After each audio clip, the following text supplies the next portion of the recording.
Men Mamatqulova Sayyora, shu Novda milliy maktabining 9-sinf o'quvchisi Salimjanova Mushtaribonuning onasiman. Shu Novda milliy maktabini tanlashimizga sabab birinchi o'rinda farzandimning ona tili va adabiyotiga, filologiya bo'lgan mehr-muhabbati, boshqa maktablarda bu fanning chuqur o'qitilmasligi, bu yo'nalishlar yo'qligi, hattoki ixtisoslashtirilgan maktablarda ham shu fanni topolmaganimiz bizni Novda milliy maktabiga yetakladi va bu yerga kelib adashmaganimizni yana bir bor his qildim. Meni farzandim Novda maktabiga kelgandan keyin, o'zi asli farzandim yaxshi o'qirdi, lekin bu maktabga kelgandan keyin yana ham yaxshi tomonga o'zgara boshladi. Birinchi o'rinda bu yerdagi o'qituvchilarning bilim va salohiyatini kuchliligi, atrofidagi tengdoshlariga nisbatan raqobat, kitob o'qishga bo'lgan sharoitlar, asosiysi intizom, milliy tarbiya, bular hammasi qizimni yaxshi qobiliyatlarini yuzaga chiqarishga sabab bo'ldi.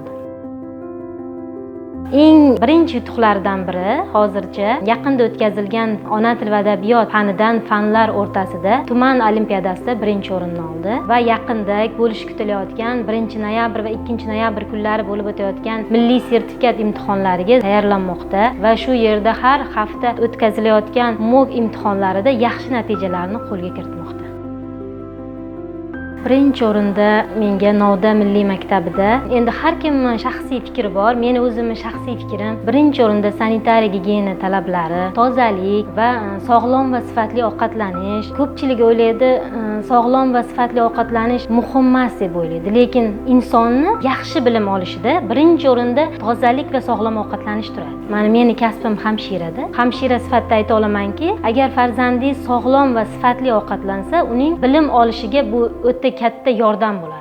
Chunki farzandingiz bu yerda toza, gigiyenik jihatdan toza joylarda o'qisa, masalan, yaqinda sizlarga nutrisolog keldi, hamkorlik qilayotgan ekansizlar, bundan men juda xursand bo'ldim. Shunda bolangiz kechgacha xavfsiz va sog'lom ovqatlansa, albatta bu bilimga bo'lgan ishtiyoqni yanada kuchaytiradi. Menga hozir yoqayotgan tomonlari, hamma fanlarni chuqur o'qitilishi, bu yerda rus tili ham yaxshi o'qitilar ekan. Men o'ylardim, "Voy, qizim rus tilini ham yaxshi bilganda edi." Endi ko'p tillilik yaxshi-ku. Ona tili adabiyotni yaxshi o'qiydi o'zi. Ingliz tilini yaxshi o'qiydi. Bu yerda rus tili ham zo'r o'qitilar ekan. Keyin tarix fani zo'r o'qitilar ekan. Ko'p fanlarda qanaqadir qizimni mehri ortdi-da fanlarga. Chunki o'qituvchilar o'sha fanlarga bolani yaxshi qiziqtirar ekan. O'shaning uchun men xursand bo'ldim. Hayron qoldim. Rejalashtirganiga 1-chi, 2-chi, 3-chi etap qilib bolaning bilish darajasiga qarab, men 0dan o'qishni boshlayman, rus tilini 0dan o'rganmoqchiman degan ekan. Hozir yana bir boshidan rus tilini o'rganyapman. Bu juda ham hayratlanarli-da. Hamma tillarni teng o'qitilish, uning ustiga temir intizom, eng asosiysi telefon hozir. Chunki meni qizim umumiy maktablarga borganda, meni qizim ming tarbiyali bo'lgani bilan biz uyda qattiq turganimiz bilan o'rtoqlarning telefondan foydalanishi, ular ko'rayotgan narsalarni ko'rish mumkin-ku. Bu yerda 100% hech kim telefon ishlatmasligi bizni ko'nglimizni to'ldiradi. Chunki ishonib jo'natamiz, o'rtoqlarda ham telefon yo'q. Chunki o'zida bo'lmagani bilan o'rtoqlardan ham ko'rish mumkin-ku.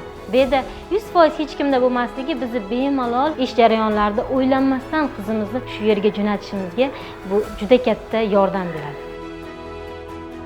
Juda katta ajralib turadigan tomonlari bor. Buni bu yerda faqat o'qitganlar biladi. Chunki hozir nima desangiz ham boshqa maktablar endi gapiradi-da deyish mumkin. Lekin yaxshi tomonlari, ajralib turadigan tomonlari, bolalarning sportga bo'lgan ishtiyoqi, kitob o'qishga bo'lgan ishtiyoqi, darslarning to'g'ri rejimda, to'g'ri rejalashtirib, to'g'ri raspисаниеda olib borilishi, tillarga bo'lgan hurmat, ayniqsa ona tiliga bo'lgan hurmat. Shu yerda bir narsani aytishim kerak. Agar siz ona tili adabiyotini, grammatikasini mukammal bilsangiz, ingliz tili va rus tilini yaxshi o'rganishingiz mumkin. Ona tili va adabiyotni yaxshi grammatikasini bilmasdan turib, ingliz tili va rus tilida yaxshi gaplasha olmaydi odam. Oldin ona tilini o'rganish kerak. Shuni eng e'tiborli tomoni Novda Schoolda ona tili adabiyot chuqur o'qitilishi, menimcha diqqatga sazovor joyi ham shu.